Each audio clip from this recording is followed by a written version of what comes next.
hookahpro.com.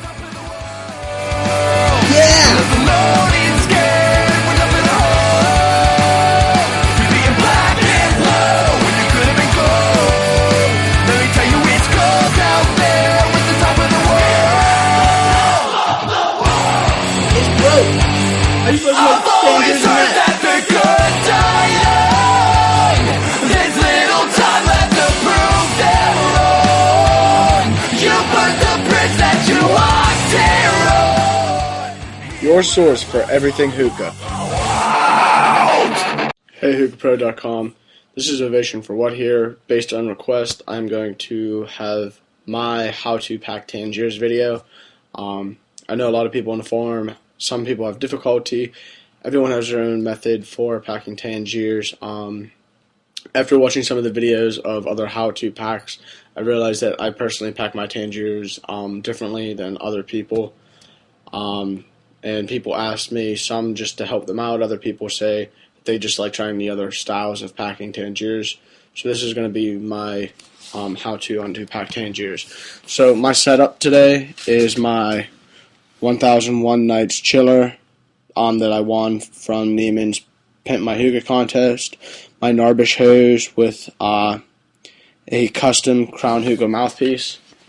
We're going to be smoking out of a small Tangiers funnel for today. And I also use the same method whenever I use my Crown Classic or my Crown Micro funnel. We're going to be smoking Tangiers Cane Mint, which is quite possibly one of the best shishas I've ever had. It's phenomenal. You can literally sit down and smoke this for 5 hours and want to pack another bowl. It's fantastic. So I'm just shaking it around, making sure I get a good mix. So some of the things I do differently, I don't do the foil test, I don't oyster fork, and I also poke my holes differently. For me, it works, and it's a lot faster than poking 100 million small holes. So I'm just going to get my setup going here. Crack this open. It smells fantastic. Alright, so what I do is rather than doing the oyster fork, God gave us hands, I believe that we should use them. So you just start grabbing pinches of it, and you just start filling it all the way around. Yeah, it gets a little bit sloppy, but I feel like with the oyster fork, it's a little bit less personal. And it's a lot harder to judge if you have a good bowl packed or not. Because you're touching with metal and you don't actually feel how much pressure is in there. And one of the reasons, this is also one of the reasons why I don't do the foil test, is because I pack it myself with my fingers. And there's a reason, the real reason why I don't use the foil test is whenever you use the foil test, it gets all the juice and the oil on the foil, and whenever you put your coals on, it will actually burn the juice, so you get some harshness and some taint of the flavor, which I do not care for. So like I said, it works for some people, and if it works for you, don't change it. This is just my own opinion. I really don't want to say there is a right or wrong. Well, there's definitely wrong ways to pack Tangiers, but I don't believe that there's 100% right way to pack Tangiers. So, like I said, you just keep kind of putting it in and squishing it down with your fingers.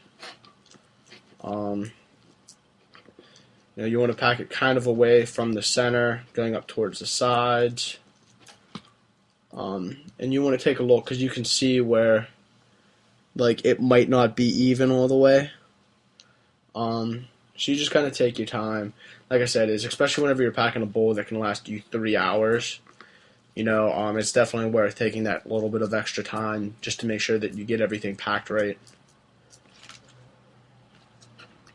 Because, if you do this right, I packed a small Tangiers bowl with horchata the other day, and it lasted me 5 hours. With good strong flavor the entire way through. So I mean, if you take your time, you don't want to pack too tight, because what happens if you pack too tight is it'll only the top layer will burn, and you'll end up wasting a lot of the Tangiers underneath because the heat can't get to it. But you don't want to pack too light, because then you don't get that dense pack. You don't get the flavor.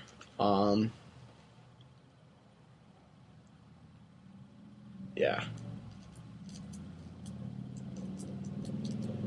So right now, this is looking like a good dense pack. And if you see, you can see like a little bit of my green bowl going completely around. You don't want to have the tobacco up too high, or else whenever you put your foil on, the juice will bubble up, it'll leak, it'll touch the foil, it'll burn.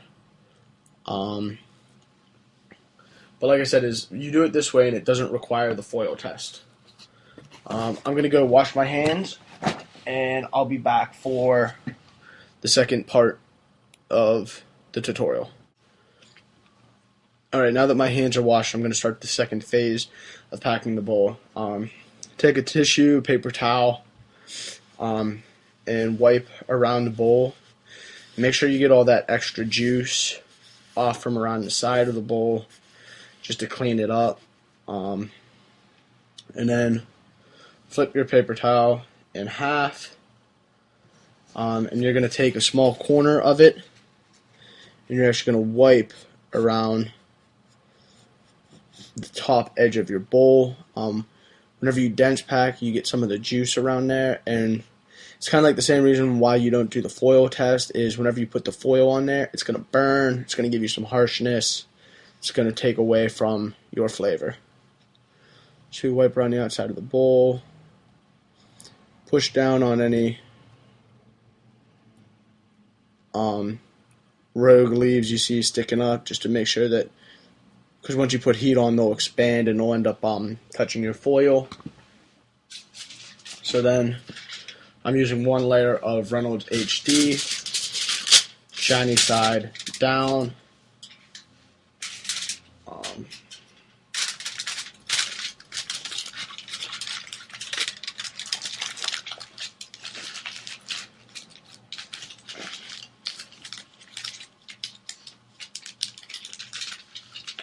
And then, just like any time you put the foil on, you really want to make sure you get that tight drum-like seal,